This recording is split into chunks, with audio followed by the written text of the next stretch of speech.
Zdravím vás priatelia bicyklovania. Idem vám natočiť také krátke videjko. Vlastne vám len chcem ukázať, že aj keď sa na prvý pohľad ten motor nedá nainštalovať na bicykel, tak keď človek chce a trošku popremýšľa, tak dá sa vymyslieť, o čo sa jedná. Dostal sa mi takýto bicykel do rúk, dám vám to opačne. Nejaký takýto bicykel. Hej, baterka pôjde v podstate na zadný nosič a problém je v tejto časti. Ono je to kvázi celoodpružený bicykel a to odpruženie vlastne prebieha v tomto čape. Toto je čap a táto časť sa hýbe okolo tohto čapu, čiže vlastne toto sú dve pohyblivé časti. No a v čom je na prvý pohľad problém? Takže máme tu motor, v tomto prípade tu máme Bafang 750 W. Zastrčíme ho dnuka. No, motor tam vôjde.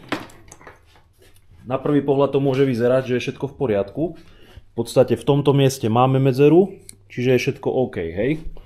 V tomto mieste sa nám dotýka tento čap prevodovky motora. Čo by nemusel byť taký problém, lebo my tam vieme dať podložku a ten motor o milimetrik vytiahnuť smerom von. Čiže to by problém nebol, dostaneme ho o milimeter von.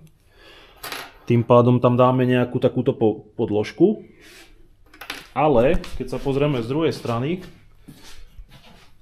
ten motor nám rotuje, hej. A my potrebujeme, čakajte, ako to natočím. Ten motor rotuje a vlastne my ho potrebujeme oprieť o rám. Čiže ja keď ho takto opriem o rám, tak mi v tomto mieste táto, ako to povedať, tento výstupok mi opiera o rám.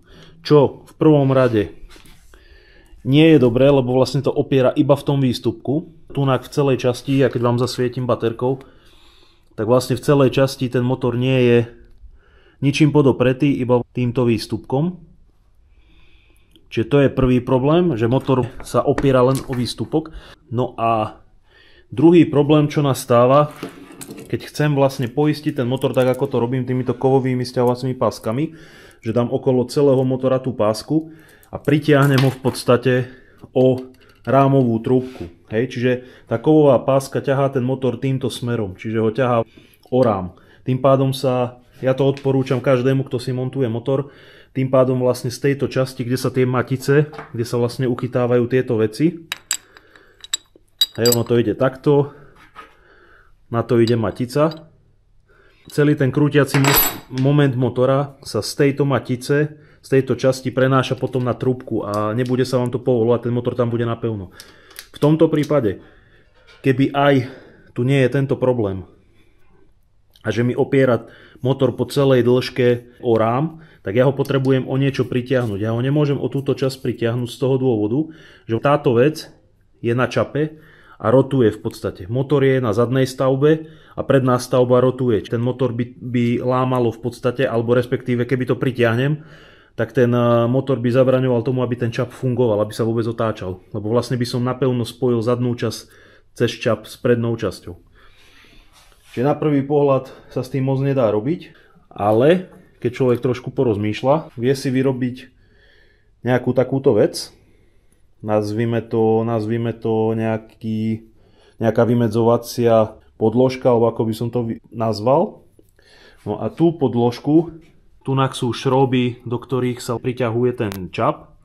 Tak ja tú podložku v podstate vložím pod tie šroby. No, počkajte, ja to tam najprv vložím a potom vám natočím. No, takže nejak takto to vyzerá. Vlastne tú podložku som tam dal. Tým pádom, on sa to strašne zle kameruje, ten motor mi opiera po celej dĺžke v podstate dá sa povedať, že podložku, ale cez podložku sa to prenáša vlastne na celú zadnú stavbu. Čiže motor mám uchytený na neotočnej stavbe, respektíve na tej zadnej stavbe. A tým pádom celá táto predná stavba môže rotovať, pretože nie je o ňu nič uchytené. Takisto som využil to, že mi tam vznikol priestor pod tou podložkou, čiže netreba meniť káble, vedenie káblov.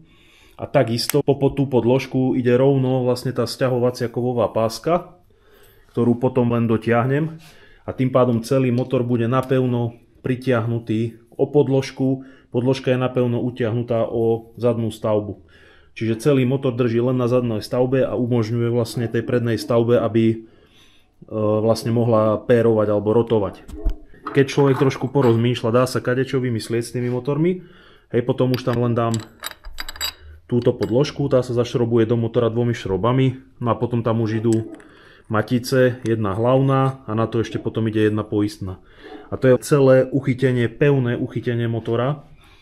Je to také uchytenie, s ktorým dám ruku do ohňa, že nebude žiadny problém, lebo viem, že to je proste uchytené poriadne. Dúfam, že to vidno na tej kamere jednoducho. Potrebovali sme docieliť, aby ten motor bol uchytený napevno, okrem tohto bodu ešte niekde inde o rám, ale nemohli sme ho uchytiť, že by sme ho uchytili proste o túto časť. Potrebovali sme ho uchytiť ešte na tej zadnej stavbe, aby mohol čap rotovať.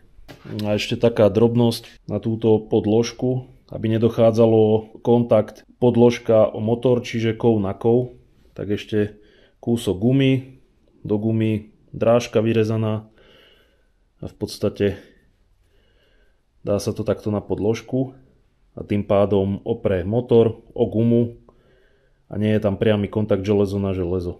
Takže to len také krátke video, v podstate len som vám chcel ukázať, že keď je nejaký problém, trošku keď sa porozmýšľa, dá sa to namontovať. Čiže toľko odo mňa, sledujte videa a vidíme sa pri ďalšom. Čaute.